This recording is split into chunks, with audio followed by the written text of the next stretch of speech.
The Virtual Boys have been playing Nintendo since they were little. These many years of experience have made them experts in the field. Or at least, they think so. Join them this week as they talk about... Now you're playing with power. Superpower.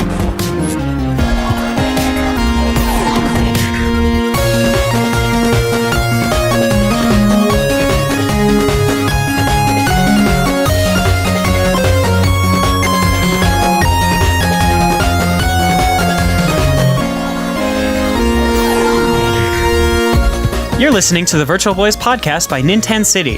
This podcast is done by four friends that talk about anything and everything Nintendo. Check out our website at nintendcity.com and be sure to follow us on your social network of choice. Please be sure to subscribe and share us with your friends. Oh, and please enjoy our show.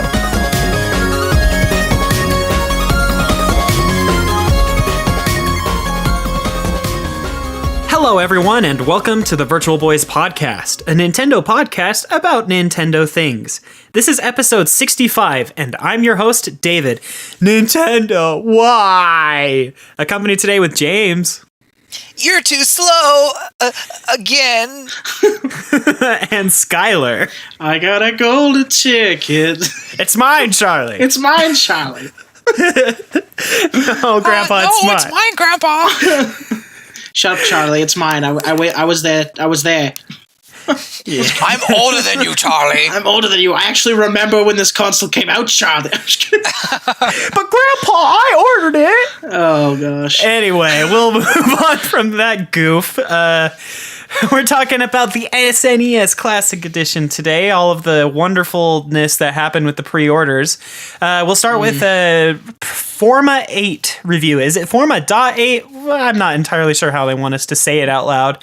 But yeah, I'm not sure. Well, we'll talk about that. Skylar's going to give us a rundown. He played through that. But before we start, I just want to remind you, our lovely listener, to check out our Patreon page. These episodes are still going up early as a reward for those that support us. You can check that out at patreon.com/Nintensity. Also, if you want to talk about this episode with us, head out to our Discord community by going to nintendo.city/Discord. Anyway, let's jump right into the Forma.8 review by Skylar. All right, well, I won't spend too much time on Forma 8 because we're going to talk a lot about SNES Classic later. Yeah. But I thought it was okay. It was a fun little game. It wasn't my favorite, per se. Uh-huh. Because, okay, so they said it was a Metroidvania style game, and you do explore a lot and everything.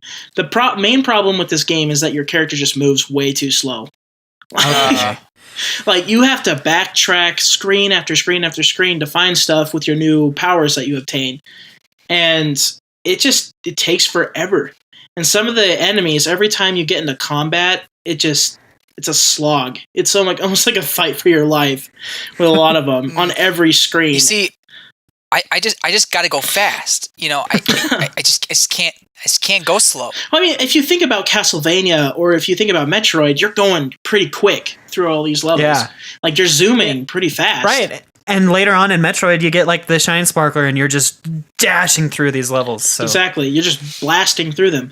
And in here, like with Forma 8, you don't really ever get anything like that. I was hoping to get a decent dash or move faster or something. And the whole game, I didn't get any item that did that. And, Are there really much upgrades at all? there are a few. They're like 4 or 5 actually there's 6, I think. No, 7. 7 upgrades. 6 upgrades, sorry. You're fine. But that's fine. There's 6 of them, and they're all slight improvements. Like, at one point you get a pulse beam, and then you get a bomb, and you can shoot it. That was fun. Uh-huh. But I would have really liked to eventually get like a missile or something that I can just shoot instead of having to rely on me banking off the bomb on something. But because it made it really hard. The point of a Metroidvania is to be able to traverse the environment easier as you progress through the game. And I never felt too comfortable around like traveling through the environment in Forma 8. But not needless to say, the atmosphere is pretty good. The art is great. I love the art in this game. Besides like the menu icons on the front page. Other than that, it's great. I like from what I've seen, it looks really beautiful and kind of, I don't know, there is a little bit of a scary kind of feel to it in a sense, like, especially when you see those big monsters that are chasing you or trying to kill you. Yeah, I was never terrified. I always felt always like, oh, that's really cool. Or like, sorry, what was that? I never felt like scared or anything when I was playing this game. But whenever I saw those giant monsters, I was like, oh, that's really cool. That's a really cool monster. Like the giant hermit crab. Loved it. That was cool. So the artwork is really where the game shines. And if you want to experience a good looking game, then this is it for you. The music, on the other hand, was peaking on my TV. Like, there were some songs where I'd hear like the white noise or the buzz and then the little loud shrieking at the high end of the sound spectrum. And I was not a fan. I think they might have did it deliberately because some composers do. But I want to play the game. I don't want to be grinding my teeth. So, I don't know. Right. And the sound effects are nice, and the environment's nice, but I never really felt pumped up when playing this game. Like, even in the boss fights, it was like they're pretty mellow with the music, and it's not like, oh, something big is attacking me. It's more like, oh, chill, this is a puzzle fight, go figure it out. Which interesting. Which is fine, but like, with some people it'll definitely appeal to them, but for me, with this kind of game, I really like my music to be a little more intense. Thinking of Metroid or Castlevania or something, the music is always high tension, very awesome, like big, lots of sound. Yeah, absolutely.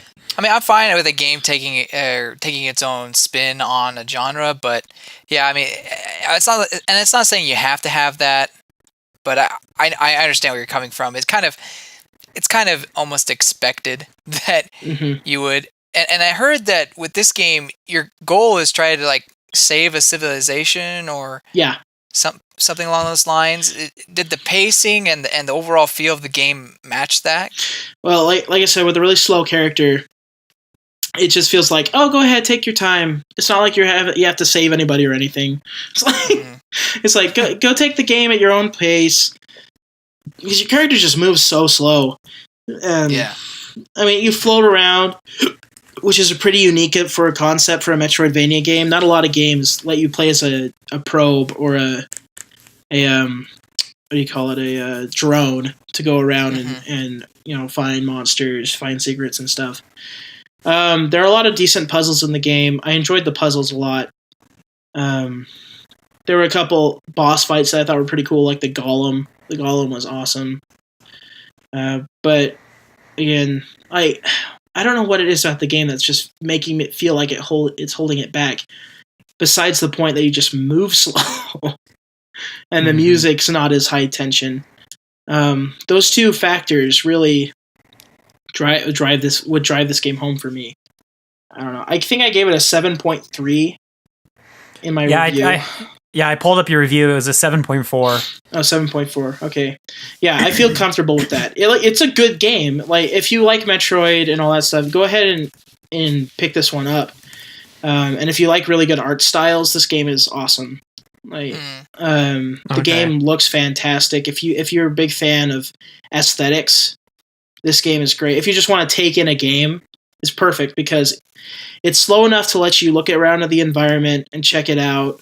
The music's very thought-provoking when you are looking around, and the art is just great. But unfortunately, most of those things don't really appeal to me in the sense of a Metroid adventure.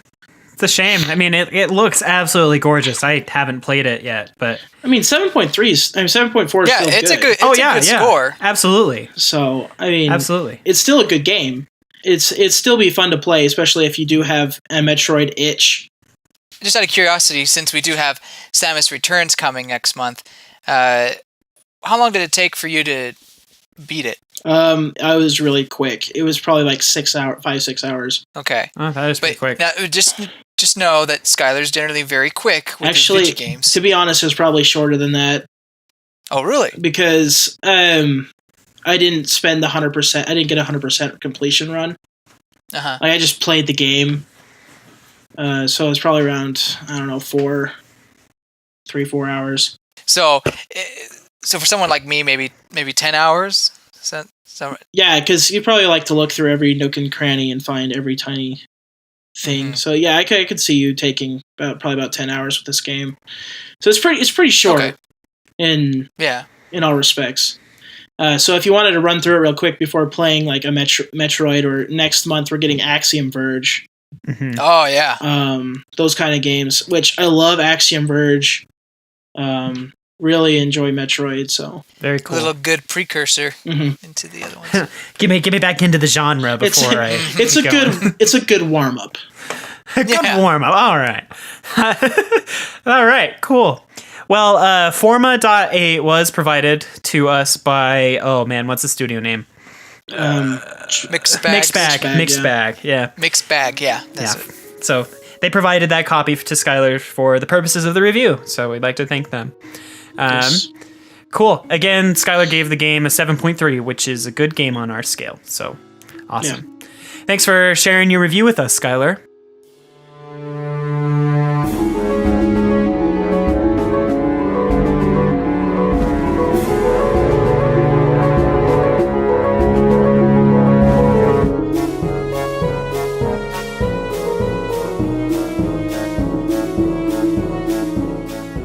Hey everybody, it's your friend David coming at you with a commercial break. Again, we still aren't sponsored by anybody this week, so it's not much of a commercial as much as a bunch of reminders.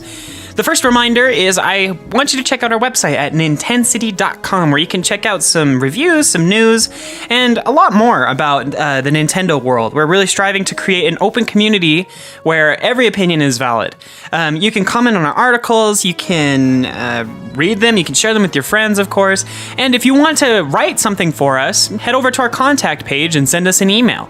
We'd be happy to consider your article and maybe even let you join the team if you wanted to cover news or write opinions on a regular basis. I'd also invite you to check out our Twitter page at twitter.com/Nintensity or at Nintensity, depending on your method of finding people on Twitter, because we're just, having a good old time on Twitter. We've been posting all of our news, we've been posting our editorials, and I've been trying to post some cool fan art and stuff that comes from our Tumblr account to showcase some cool fan art. You can also check out our Facebook page at facebook.com/Nintensity, or just by searching Nintensity. We're also posting all of that same stuff there, except for maybe the fan art, but we're also looking for people that could post some cool images and such to our Facebook page. If you're interested, send us an email and let us know. You can go to nintensity.com/contact for more information on how to contact us. Another reminder is to check out our Discord, which you can find by going to nintendo.city/discord. While there, you can join us in some really fun discussions. Our community isn't that active yet, but you could be a big help in helping us build the community and get things going. Again, that's nintendo.city/discord. I have to do this every week because it's one of the ways that we keep our show going, and that's by asking you to visit our Patreon page at patreon.com/Nintensity. We've got a lot of things planned for the next few weeks and months with the website and all of the different things that we're doing. So head on over to our Patreon and we'll demo some of that stuff and give you some early access to quite a few things. As a reward, for sure, every week these podcast episodes go up early, sometime on Friday or Saturday before the episode releases on Monday to the general public. Of course, we're not going to stop releasing our episodes through the regular means of distribution, but if you want to help support us and listen to these episodes early, you can do that through our Patreon. Again, you can visit our Patreon page by going to patreon.com/Nintensity. That's all I've got this week. Thanks so much for listening. Your support really means a lot. We don't pay for any advertising for this podcast yet because we're still trying to cover all of our server fees and all of that other wonderful stuff. So any support that you can send us would be fantastic. And another good way to support us is by sharing the show with your friends, whether it be through word of mouth or through your social media. You can use the hashtag virtualcast to share this show with your friends and share some of the show notes or some of your favorite episodes. We'd definitely appreciate that. Thanks so much for everything you do, and I'll let you get back. Anyway, thanks.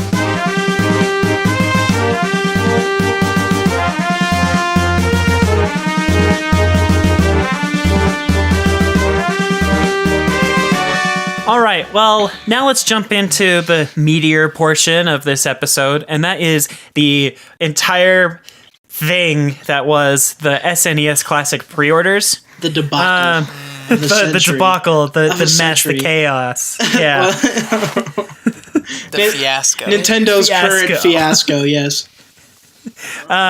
We talked about the SNES Classic on our show before, so if you want to hear our thoughts on that, you can check out episode number 57 at nintendo.city/EP57. We talked about the games, what we were excited for, and all that other stuff, all about the SNES Classic. But now we're going to talk about the mess that was the pre-orders that happened yesterday, since we're recording on Wednesday, August 23rd.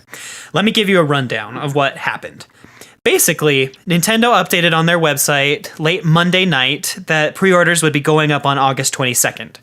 The times, of course, would be determined by the retailers and not Nintendo themselves. This announcement essentially meant that we wouldn't get any other information unless it was from the retailers of when their pre-orders would go up. Then, in true, awesome, phenomenal fashion, Best Buy went first, with their pre-orders going up at like midnight Mountain Time, which is like at 2 a.m. for the East Coast. So basically, the entire nation was asleep, except for maybe Screw California. us, right? Yeah. So, and then they were still gone super quick. They were gone probably within 20 minutes, I think, based on some of the posts that I've seen, but I'm not entirely sure on that. Amazon then followed with theirs like 2 or 3 hours later, which is still while everyone was asleep. That would be like, 5 a.m. East Coast or 4 a.m. on the East Coast. They were also gone super quick. So then we had a few hours to kill before GameStop, Target, and Walmart, the remaining 3 big retailers, could put up their pre-orders. Walmart went first in the like kind of late-ish morning. I think it was around probably 10 or 12 on the East Coast. I'm not entirely sure. I don't quite remember the times, but those were gone in minutes. Target then went next an hour or so later, and they were gone in minutes. Then GameStop also went up around the same time as Target, and we basically DDoS their website and crashed the entire thing. Let me just say, this is normal for GameStop's website. Yes. Because this happened during the NES Amiibo and several other things. GameStop servers, for some reason, just can't handle this kind of traffic. It's almost as bad as Nintendo's old servers with Club Nintendo. Yeah. Oh, yeah. Almost. Almost. Almost. But then GameStop put up a bunch of bundles for higher prices that included some accessories or whatever on their website and on ThinkGeek, because GameStop owns ThinkGeek. And even those were gone super quick. And they were, like upwards of $30 to $100 more than just the console itself. There was one that was $300. Well, like $220 more than what the console was worth. Right. It's ridiculous. And those were still gone super fast. So I want to talk about some of our personal experiences since I've given a rundown of what went down. Let's start with Skylar. How did you manage to get yours? So it's a miracle. I don't claim, this was just luck by this point. I went online, I tapped, pressed the button on Best Buy, saw they were sold out. Then everybody kept texting, oh, Walmart hasn't done it yet. So then Walmart's came, I saw it on the website, gone when I clicked on it. And then went to Target.com, had the thing in checkout, and about to hit finished order, and it crashed on me. Jeez. and then it went back up saying I had 3 for some reason in my cart. and then it crashed again. You scalper. I didn't do anything. And then it crashed it crashed again when I tried to put it back to quantity 1. Like something was just not right with Target. I don't know what the deal was. And then everybody said, oh, GameStop hasn't done theirs yet. And then everybody goes to GameStop.com and kills GameStop.com.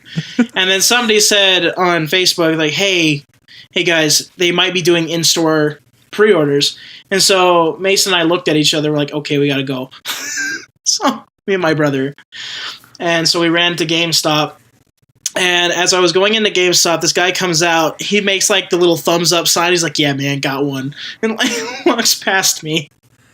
I'm like, oh gosh. And so I go inside. There's a guy in front of me at the thing. He's like, I'd like to pre-order the SNES Classic, whatever. And then she gives him a pre-order. He's like, yeah, I got the NES Classic here too. And just like walks out. Sweet. And I pre-ordered one. And I was asking the GameStop employee, it's like, so how many of these you're going to get? She's like, I can't reveal numbers, but it's only in the single digits for pre-orders. And That's she looks 9 max. That's 9 max. And she looks behind me, and there's like this huge line forming. If I had been 5 minutes later, I would have not have got this thing. No, Jeez. This is no joke. I'm not hyperbolizing anything. There was a line of people right behind me after I put in my pre-order. She wouldn't let my brother make a pre-order because he's in the same household. And then she tells me, she's like, yeah, we'll probably sell it within the next couple people in line. Jeez. So the guy behind me grabs the last one of the guys behind me, and that's it. And we just walk out. I have the receipt in my hand. I am not losing this. I'm probably still going to go super early to GameStop on the 29th of next month just to make sure I get it, because they have sold my pre-orders before. I don't trust GameStop with holding on to my pre-orders. Man, that's freaking lucky. It's lucky, but I don't have it yet. Right. It's like- I mean, you got the pre-order, so that's cool. So I'm one step closer. But until it's in my hands, I don't trust them. I don't trust that I'm actually going to get it. Didn't you say yesterday, this is a little off topic, but that the lady behind the counter was getting some crap from other customers? Oh, death threats. Really? Because people are like, they're so mad. It's not GameStop's fault. It's not their fault. Well, actually, it's not her fault, but GameStop. David just mentioned all the bundles and the Think Ink stuff. Uh-huh. Can you imagine how many they had to hold in order to have those bundles and everything? I don't know, man. Buy this SNES bundle with this canvas for only $300. Yeah. Buy this SNES bundle. You'll get a real physical cartridge of Metroid, Super Metroid on the SNES. Well, I don't know. I mean, I guess that'd be cool, but I don't know. Like, if there's buy this and get this Mega Man hat and arm blaster. Oh, that was stupid. Yeah, I saw that one. It was so dumb. I was like, are you kidding me? I ain't no Frank West. You can't just sell me it makes this. you wonder, how many of these do you have? If these are online, then it was definitely more than a small. Well, okay, it was probably in the hundreds. I don't know. I'm not a business person. I can't run numbers here, but all I'm saying is that I feel like GameStop may have done what people have been worrying about scalpers, in the sense that they kept the SNES Classics, at least the pre-orders, for themselves, so that they can sell them at a higher price with other things. So technically, they're better than scalpers. Yeah, just slightly though. You can get a question mark block mug. With your bundle. I mean, there was one where it comes with a Legend of Zelda chess set and a lamp. Me being a Zelda fan, I was like, okay, fine, I'll just do that. It was almost $200. It was okay, whatever. No. But I couldn't even do that because one, the servers were crashing, and then by the time that I was finally get through, it's like, oh no, we're all sold out. So anyway, I do have faith that they'll have more in store, and I guess we could talk about it later. But it just, with these pre-orders, it kind of is a little fishy and a little bad taste that GameStop would go about doing that. I know they're a business and they saw a business opportunity, but that was a little. Any advantage GameStop has to screw the customer, they will do it. Now, I don't think death threats to the employees at all are okay. Oh man, you have to be pretty strong as an employee to work at GameStop. I'll just say that. It really though, for that real. is probably one of the roughest jobs out there. Yeah, when the GameStop higher ups have this sick mentality, and their poor employees beneath them have to deal with it. It's so I mean, there was that tweet by GameStop that said pre-orders are in or whatever, and then it's like, we are scared or we're afraid or something. I don't blame them. because I knew what Nintendo Yeah. was doing by still limited stock. Limited stock. That's what the problem is. Yeah, it's ridiculous. So, James, you want to tell us about your pre-order day experience? Yeah, so like most of Americans, I woke up to find out that I've been backstabbed in the back. Wait, that's redundant. That I've been backstabbed. I mean, I guess you could get backstabbed in the front. Anyway, no, like Nintendo just decided, or not Nintendo, I guess it was all the retailers decided to put their pre-orders up when I was asleep. By the time I found out, obviously Best Buy and Amazon were all gone. Yeah. And so I was just kind of panicking just at my work, trying to multitask, typing a thing and then looking at all the pages I have open for the different sites. Oh gosh, it was a nightmare because I was just so anxious and almost like gonna lose my mind. Yeah. It was so ridiculous. It's the NES Classic all over again. See, I didn't for the NES Classic. Maybe it was partly due to the fact that I didn't realize it was going to be so crazy and everything, but also I just it didn't appeal as much to me. But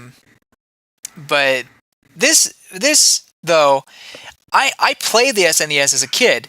There's experiences where I go over to friends' houses and play Super Mario World, Mario All Stars, Right. All these different games, and that's something that I wanted to have as, like you said, part of the childhood. Right. So it just meant more to me to get this, Right. and I thought that I was ready. I thought I was prepared. Apparently not. Anyway, so like Skylar, I got into Target and I was going through the checkout process, but it got kicked out anyway. Mm-hmm. And GameStop just kept dying on all of us. At that point I was just getting desperate because I had missed Walmart, but I was getting desperate, so I was trying like the GameStop app. I was trying bundles. Anything. I had my limit. I was not paying $300. Yeah. I was not paying for another Switch. So, I mean, as much as I love Breath of the Wild Canvas, it just I don't have the place for that right now. By the way, just so our listeners know, if they didn't see that, it is $329, or it was before it was all sold out. $329. Anyway. Excuse me. Oh. So Yeah, it was more. yeah. So Anyway, it just wasn't happening, and when I tried the smaller bundles that weren't quite as high, I couldn't even get past my shipping information. It was just that it would just crash or just say they were sold out. It was really sad. During all this, I texted my sister and told her, could you please go to GameStop and try to get a pre-order? Mm-hmm. And I honestly, I kind of expected them to be like, no, we're busy today. But she seemed pretty up for it. So she grabbed my mom and they went. And they kind of texted me a few times trying to get some information, trying to see if I would pay for a bundle. But in the end, they told them that they had sold out of the bundles online. Mm-hmm. So I thought that was the end of it. And I was just desperately trying to find another way. And also thinking what camping gear I could possibly buy or rent for Toys R Us or GameStop. I haven't decided which. But when I got home, my sister and mom gave me a GameStop receipt and said, you have a pre-order. What happened was, while my mom was being helped, a guy that was behind her had gone in and somehow got through the process of pre-order, and the internet didn't crash on him, and he was able to get his pre-order, even though my mom was there before him. my mom didn't really like complain, but when they told her that it looks like we can't get you the bundle, she did bring it up, and he's like, "That's too bad because I was here before that guy, and he got a pre-order in." And I don't know what spirit kind of prompted this man to say this, but the employee just kind of thought about it and said, "You know what? You can have my pre-order." And my mom was like, no, my son will just camp out. He told me he would. And he insisted that she take his pre-order. And he got approval from the manager, and he gave me my receipt. And apparently he'll call us when the pre-order is in or something. I'm baffled that would happen. Like, Yeah, that's it is. crazy. I have the receipt in my hand. Two, I'm kind of wary because it's a little like, I don't know. Did they just give it to her just to make her shut up? Like, but the thing is, I don't think my mom would be the one to be annoying or anything. Yeah. Yeah. I actually ended up calling the guy. Brian's his name. Hey, Brian. He's a cool guy. Actually, I met him in GameStop before. I don't think if he saw my face, he'd know who I am. But anyway, he seemed really sincere about it all. Yeah. And I guess he figured that, the store would be having more units eventually, and he could probably snag a copy for himself. Right. He probably could. I guess that's probably one of the perks of working at GameStop. Mm-hmm. I am extremely grateful for his kind generosity. But I'm still going in as early as I can. Yeah. To stand in line and just talk to the manager. I know you said wait for a call, but I'm just kind of nervous here. So Yeah. if you just confirm to me that you'll give it to me and I have the receipt and that I can pay for it, then I will leave. But I just need to make sure I have a copy. Anyway, so it's not as good as Skylar's pre-order, I suppose. Not as confirmed, I guess you could say, but it's still amazing that I don't think anything is happened. confirmed. So with this guy, I think there's like one or two things. One, he's either a really extremely nice person, just give it to you, or meeting him before, talking to him before, he's a really nice guy. Or two, Anyway. he has several of these up his sleeve and can get one at any time. So that's all I can think of. Is one, he probably is a really nice guy, just gave it to you. Or two, he's got another way to get several of these. So, or one of these. It's possible, well, I won't mention. Not doubting his generosity at all, but No. But No. Yeah. So I have a receipt that says the pre-order doesn't have my name on it, but supposedly it's legit. So yeah, there That's you good. go. Hooray. I'm so glad for you, James. I'm sure Brian will be there day one. Yeah. We were having a jolly old time in our Discord talking about this as it was going up. We were all pretty frustrated, so. Yeah, it was really bad. It's awful. Yeah. So my experience, I did not get one. I'm going to say that straight up. I did not get a pre-order. I tried. I really did. I had my eyes glued to TweetDeck, just watching my Nintendo list of news just come streaming in, because that's how I find news to post on our website and stuff. But anyway, as soon as they'd go up, I'd jump over to the website. Boom, they were gone. I'd jump over to another one. Boom, they were gone. I was so frustrated. Like, I just want one. Like, I didn't want one before is the funny thing. But as soon as it became a game and a challenge to get a pre-order, I kicked in. I'm like, yeah, I can spend $70 on one of these. Sure, why not? Yeah, so it gets down to Target, and I get there, and it's like, add to cart, and I'm like, oh yes, it's in my cart, ready to go. And I get to the checkout screen, and it has me log into my account so that all my payment info and shipping info and stuff is already there, and I can just hit go. But it crashed when I tried to log in. It told me that my email address was wrong, and I had my password manager fill that stuff in for me. And so I tried it again. Like, I just literally had to do it one more time and it went through. But then it was out of my cart. It was gone. It was in the save for later section of the cart. And so I was like, add to cart, put it back in, put it back, please, put it back. And it didn't work. And it was like, error, we had a problem putting this back into your cart. And it just gave me all these errors for like 5 minutes. Then after those 5 minutes were up, I tried to add to cart again and it's like all sold out. And so I didn't get one. And then GameStop's website crashed and I was not paying for a bundle. So instead of getting an SNES, I drove out to Target and I bought myself a Switch Pro controller because I'm like, I will use that more. And I have. Yeah, that's probably true. You will probably use that more. Yeah, so that was my justification. Plus, I'm a Target employee still, so I got a pretty good discount on it. So that justified the purchase. Anyway, I did not get one. It was a bummer that I didn't, but oh well, I still have my Switch.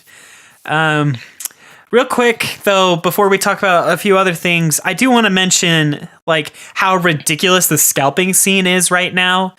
Like, I was looking on eBay, and some people have listed their confirmed in-store receipts from GameStop and other pre-order emails and stuff for like $300 to $1,000. Yep. Just for the I saw console. the 1,000 one. That was ridiculous. It's ridiculous. Why? It's a I don't pre-order know. receipt. They don't even have the product yet. Yeah. Right.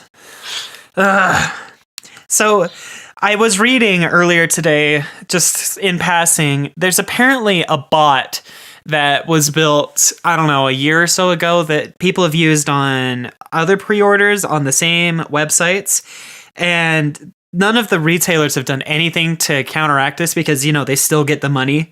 So they don't really care. Right. And it's this bot that was developed in China and it just works. The only thing that they would have to do is add a CAPTCHA form, you know, like where you get a picture and it's like type the letters in the image or whatever. If they put that on just pre-order screens, which probably wouldn't be all that difficult for them to implement into their system if it's just for pre-orders, that bot would have stopped functioning and we wouldn't have had so many of them sell out so quickly. Because I was also reading that some scalpers were like posting their hauls online anonymously, and some guy got 70 consoles. 70. Just from using those stupid bots. You know, he made multiple Amazon or whatever accounts, had the bot then just run through it, and boom, he got 70 of the consoles. That's 70 people that were waiting legitimately trying to get a console that couldn't. And now he's going to get a whole bunch of money off of that. It's ridiculous. It's, yeah. So, anyway, I thought I'd talk about the bots. It's absolutely disgusting. So, because the retailers don't come across this very often, they don't care. Right. And so when it does, they're just like, oh, well, nothing we could do about it. They don't want to change it. Even because it's a minor inconvenience for the actual people who are pre-ordering other things to press a box. And then if for some reason the system messes up and says, oh, hey, you're a bot, and the person's not, and that one person complains and they just like take it down because, oh no, it messed up one time. You know, it just, I think they just have to just deal with the fact that if you want to stop these bots, you just got to keep the, I keep pronouncing it wrong, is the CAPTCHA. And you just have to have it. Otherwise, you have these people who can just pre-order 70 copies of a limited run item, and obviously in the end they get the money, but that is terrible customer service, and you know people are going to complain about it.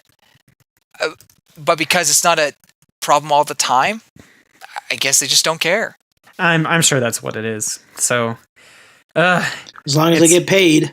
Yeah. I mean, customer service, customer satisfaction, that's important, right? Yeah, it is.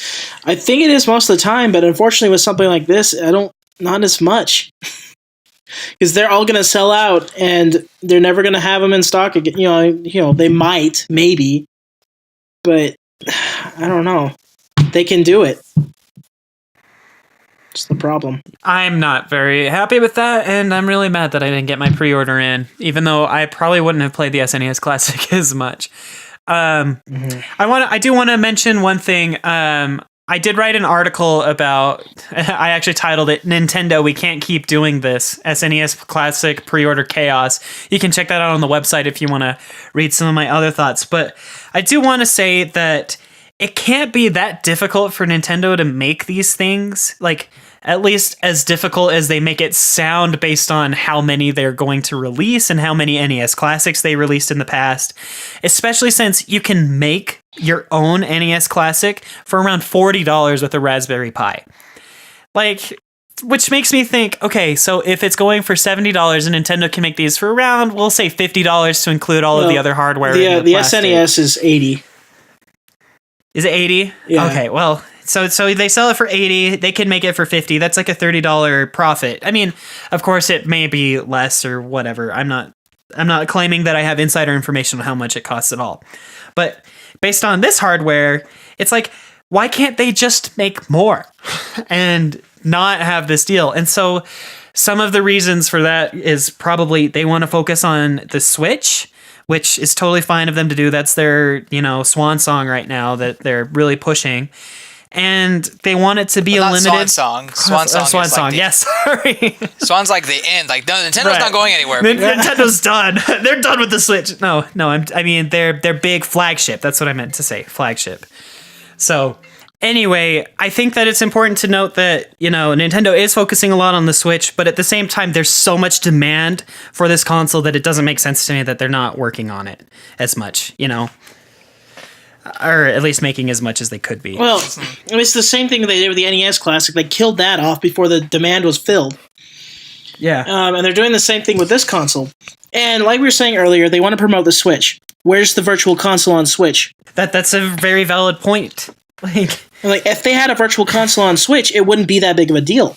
They'd be like, it's okay. I don't need the SNES Classic. I'll let the people who won't buy Nintendo products like the Switch, but want to reminisce about their childhood, buy one. That's fine. But what the people see now is like, well, I don't have any way of playing Star Fox 2. Like, how am I supposed to get these Virtual Console games? Oh, I'll just get a Raspberry Pi. I'll just illegally download it. And that's unfortunately what most of these 30-year-olds who grew up with the console are going to do now, if they don't already have the games on their SNES.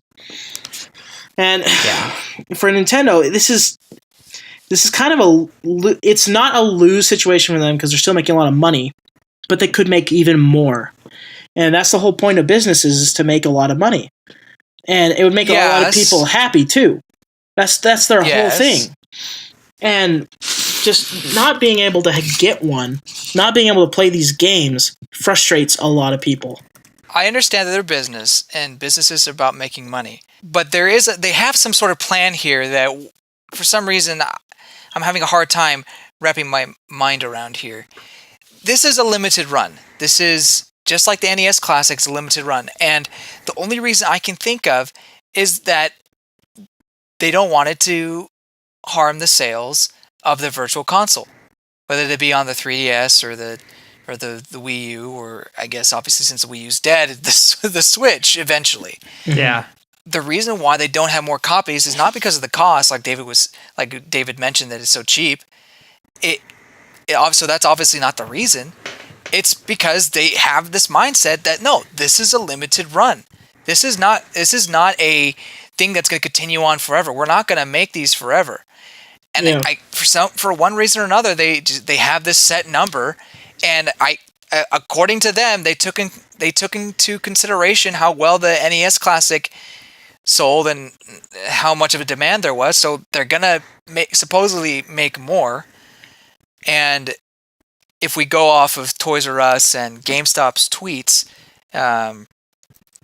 they'll have more in store. So be sure you camp out, people. Yeah, it's just how much is more. That's the thing. Right, no, that's true. How much we won't know until it happens. Right, that's the problem.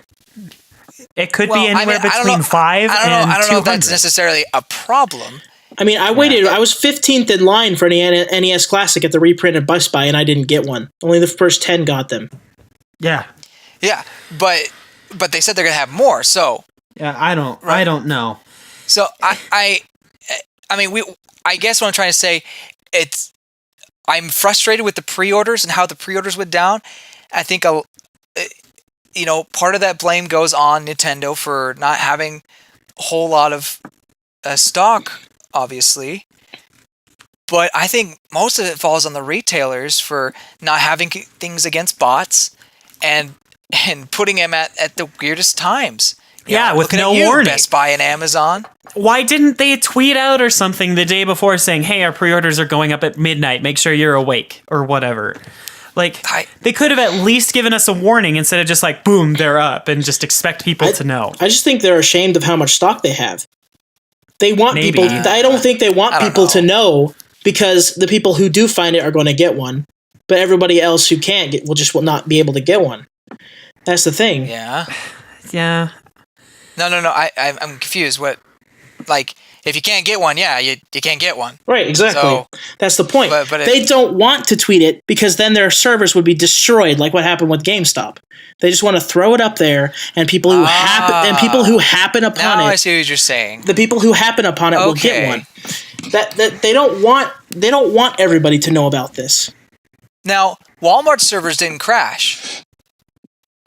While it was hard, there was probably definitely a lot of people going on Walmart servers. Target had issues, obviously, but see that's the thing. Like, the further you go throughout the day, more and more people are going to try and get this thing. But Walmart was around. It was 1:00 for my time. That was Walmart. So people were still up and checking.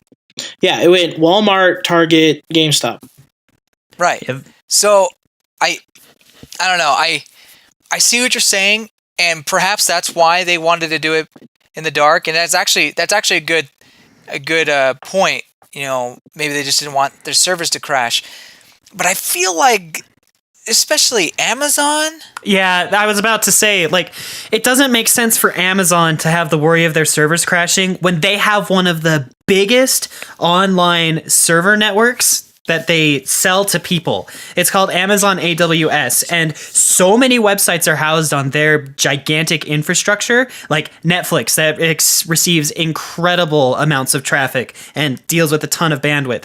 Amazon is a behemoth of a service. It's like if suddenly a bunch of people went onto Facebook at the same time. It doesn't go down because they have a million data centers. Mm-hmm. Best Buy, I can see that happening too, but with Amazon, it's like, I don't know. And so there are people out there that are claiming that, that it's a conspiracy, that all of these retailers are making money off of the secondary market, like they're getting some percentage of the scalpers' money, or the scalpers ended up paying more somehow or whatever.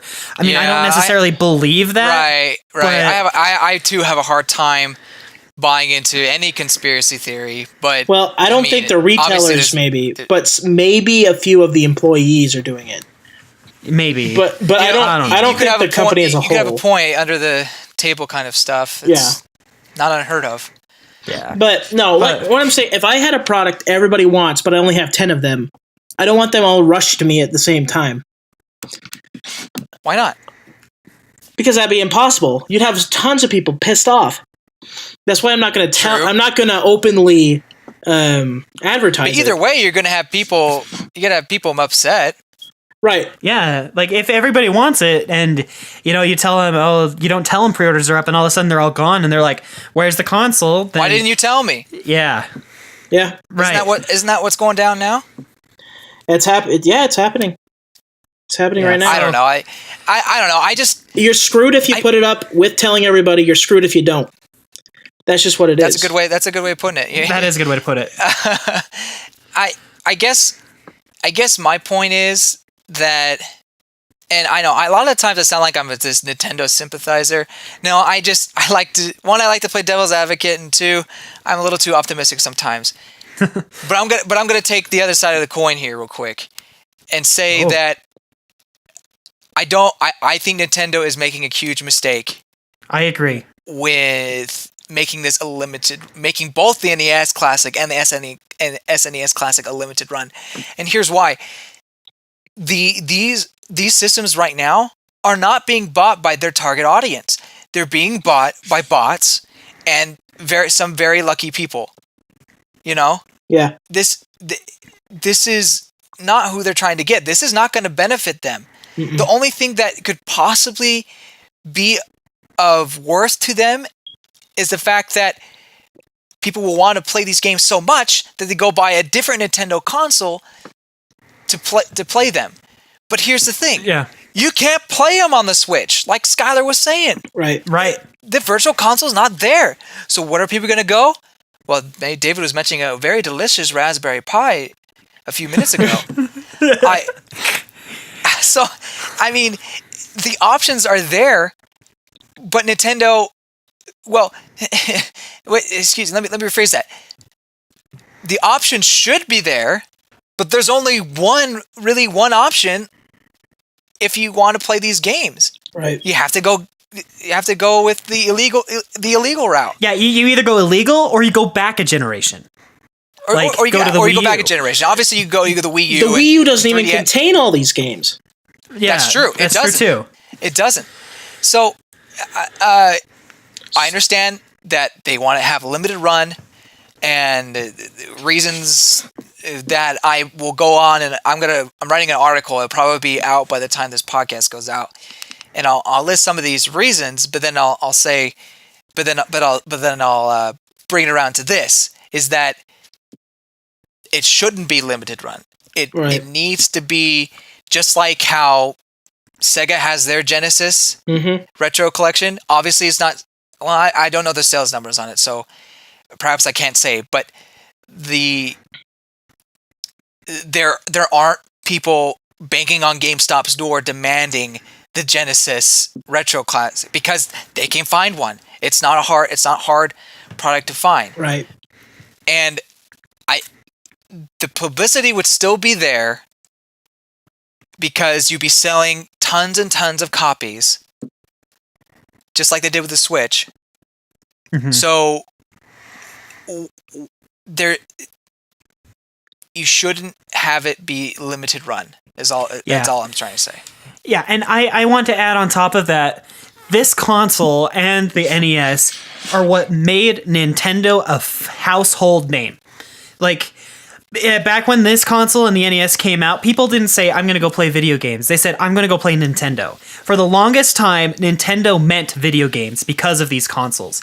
And by making this product a limited run, like you're saying, James, it's tearing that whole idea of this is a family console, this is to have in the household, and tearing it away from those families, giving it to the scalpers and, the people that are buying them, and saying, hey, sorry, families that, may not have as much money to buy a Switch as they'd like. You don't get to have a fun Christmas present at a fair market value. If you want this, you have to go on eBay or Amazon to get it. So it's just taking this whole family idea and just yanking it away from the families and saying, no, it's up to whoever gets it first. So that's what I have to say is it's just frustrating that what made Nintendo a family console, a family experience, a household name, now isn't in those households. Yeah. Yeah, I agree with that to a certain extent, but I mean, it's just the stocking stuffer everybody's going to want to talk about and nobody will have. Yeah, that's just what it comes down to. And the demographic shouldn't be the people who are going to buy a Switch in the future. Like, the demographic should be the people who grew up with this console. Yeah, right. And want their kids to experience exactly. it. That's what I'm saying. That's what the demographic is.